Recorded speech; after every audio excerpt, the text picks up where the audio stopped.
Avec Laurence Beauvillard, qui s'occupe de Science à Télématin, on va vous emmener pour un court voyage, si j'ose dire. Elle a pris le train avec Marcel. Alors Marcel, c'est quelqu'un qui présente des signes de la maladie d'Alzheimer. Et à Valenciennes, où il est suivi, on propose quelque chose d'unique en France. C'est une nouvelle thérapie pour soulager précisément les angoisses des patients. Alors on appelle ça la thérapie du voyage. Prenez le train.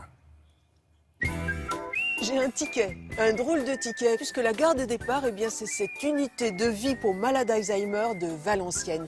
Ici, on teste une thérapie du voyage, une fuite organisée.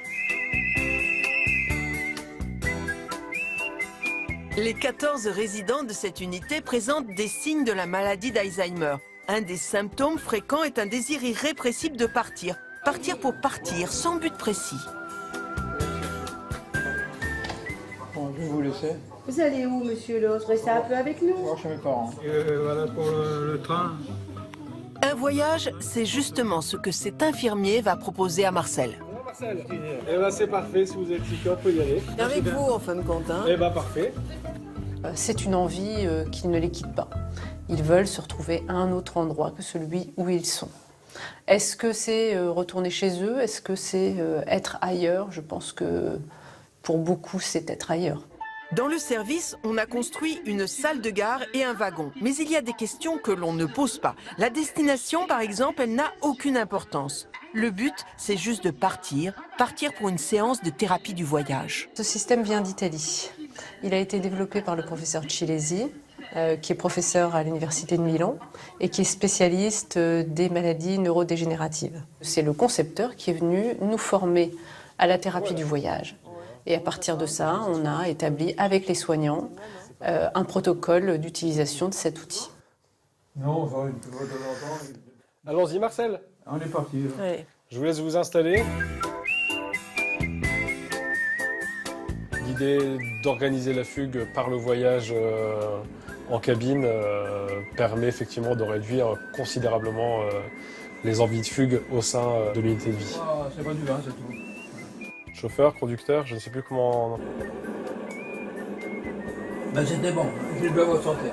Donc on a pour l'instant 4 résidents qui participent à cette thérapie pour des raisons différentes. Sur la déambulation, au niveau de la sociabilisation, etc. Un résident sur ces troubles du sommeil et une résidente sur les troubles de la concentration. C'est un outil qui nous permet de prendre en charge plusieurs facettes en fait, de cette maladie, quoi. Plusieurs troubles. Il va vite, hein? Oui, il va bien. Et silencieux.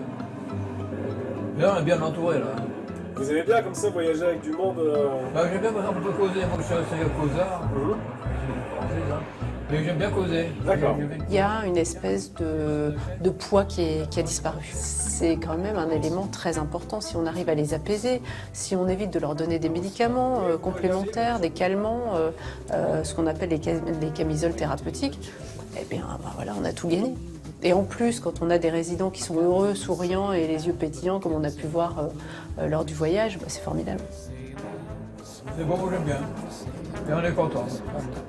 Cette thérapie du voyage est une première en France, mais elle est testée depuis 5 ans en Italie. On peut penser que ce ticket va très vite se démocratiser et permettre à nos malades Alzheimer de prendre congé, d'oublier quelques instants la maladie. Voilà, j'espère que M. Marcel a fait un beau